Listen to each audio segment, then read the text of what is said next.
আসসালামু আলাইকুম প্রিয় শিক্ষার্থী, আজকের এই পর্বে আমরা ঢাকা বোর্ড 2024 কোশ্চেন আলোচনা করব। দেখো আমাদের ত্রয়োদশ অধ্যায় থেকে ঢাকা বোর্ড 2024 এই কোশ্চেনটা এসেছিল।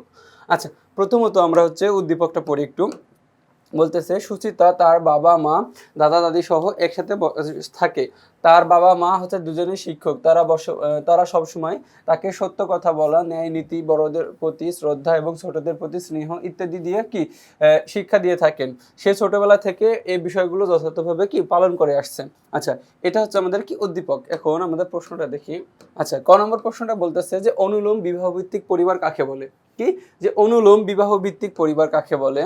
তারপর খ নম্বর, যে পরিবারকে আয়ের একক বলা হয় কেন, ব্যাখ্যা করো। কি বলতেছে, যে পরিবারকে আয়ের একক বলা হয় কেন, ব্যাখ্যা করো, এবং সুচিতার পরিবারটি আকারের ভিত্তিতে কোন ধরনের পরিবার, ব্যাখ্যা করো। আচ্ছা, এরপর ঘ নম্বর কোশ্চেনটা, যে সুচিতাকে কি সামাজিক মূল্যবোধ সম্পন্ন মানুষ বলা যায়, তোমার মতামতের সপক্ষে কি দাও, যুক্তি দিতে বলতেছে। আচ্ছা, তো আমরা ক নম্বর প্রশ্নটা দেখি, যে অনুলোম বিবাহ ভিত্তিক পরিবার কাকে বলে। আচ্ছা, বলতেছে যে হিন্দু সমাজে উঁচু বর্ণের পাত্রের সাথে, কি বলতেছে, হিন্দু সমাজে, দেখো এইটা হচ্ছে মূলত হিন্দু সমাজে দেখা যায়।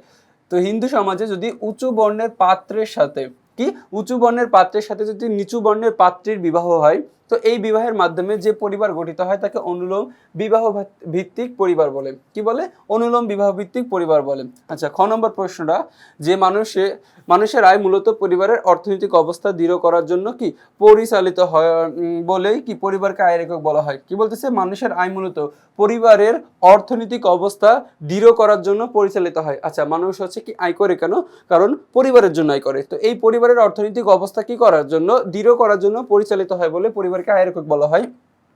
পরিবার ছিল এক সময়ের অর্থনৈতিক কার্যকলাপের মূল কেন্দ্র। দেখো, মূল কেন্দ্র ছিল।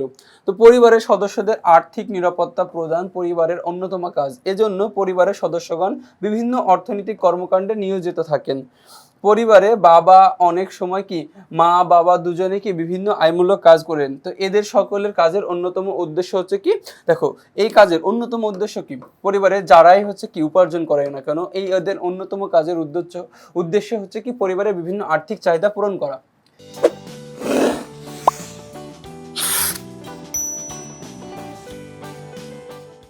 এজন্য পরিবারকে আয়ের একক বলা হয়। কি বলতেছে, আমরা পরিবারকে আয়ের একক বলা হয়।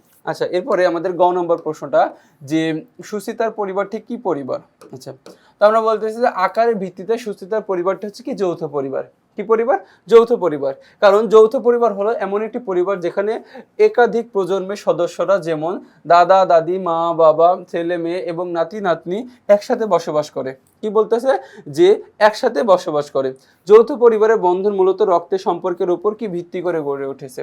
আচ্ছা, এই যৌথ পরিবারে দেখো, যে মূলত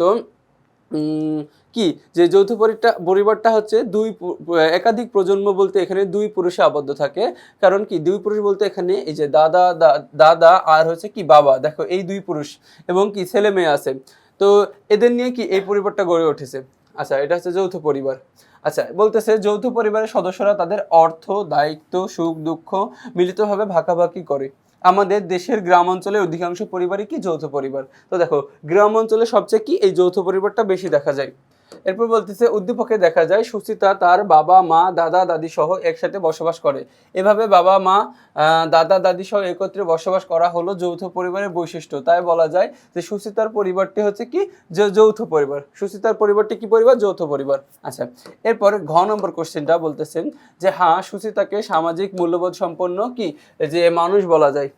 সামাজিক মূল্যবোধ সম্পন্ন মানুষ বলা যায়। তো সামাজিক মূল্যবোধ হলো সেই নৈতিক ও আচরণগত মান যা মানুষকে সমাজের সঙ্গে সুন্দরভাবে মিলেমিশে বাস করতে শেখায়। কি করে, সমাজের সঙ্গে সুন্দরভাবে মিলেমিশে বাস করতে শেখায়। যে কোনো সমাজের রীতিনীতি, মনোভাব এবং সমাজের অন্যান্য অনুমোদিত আচার আচরণকে সমন্বয়ে সামাজিক মূল্যবোধের সৃষ্টি হয়েছে। আচ্ছা, বলতেছে যে সামাজিক মূল্যবোধ সম্পন্ন মানুষ বলা হয় কেন। এরপর বলতেছে একটি ব্যক্তি সততা, ন্যায়পরায়ণতা এবং সহানুভূতি, দায়িত্বশীলতা এবং শৃঙ্খলাপূর্ণ আচরণের প্রেরণা দেয়। তো সামাজিক মূল্যবোধ মানুষকে অন্যের প্রতি শ্রদ্ধাশীল হতে শেখায় এবং পারস্পরিক সহযোগিতা এবং সমঝোতা বৃদ্ধি করে। এছাড়াও এটি সমাজের নিয়ম, প্রথা এবং সংস্কৃতি সংরক্ষণে গুরুত্বপূর্ণ ভূমিকা রাখে। আচ্ছা, গুরুত্বপূর্ণ ভূমিকা রাখে। আচ্ছা, এরপরে বলতেছে যে উদ্দীপকে উদ্দীপকের সুচিতাকে তার বাবা মা সবসময় সত্য কথা বলা, ন্যায় নীতি, বড়দের প্রতি শ্রদ্ধা, ছোটদের প্রতি স্নেহ করা ইত্যাদি শিক্ষা দিয়েছিলেন। তো সে ছোটবেলা থেকে এই বিষয়গুলোকে যথাযথভাবে পালন করে আসছে, যা মূলত সামাজিক মূল্যবোধের কি অন্তর্গত। কি বলতেছি আমরা?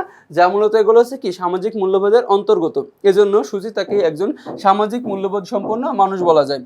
আচ্ছা, তো বলতেছে যে সুতরাং বলা যায় যে সুচিতার আচরণে কি, যে সুচিতার আচরণে সামাজিক মূল্যবোধের বহিঃপ্রকাশ ঘটেছে বলে তাকে সামাজিক মূল্যবোধ সম্পন্ন মানুষ হিসেবে অভিহিত করা যায়। তো দেখো এরই মাধ্যমে আমরা কি যে ঢাকা বোর্ড 2024 কোশ্চেনটা শেষ করলাম। তো পরবর্তী তোমাদের সাথে আবার দেখা হবে। আসসালামু আলাইকুম।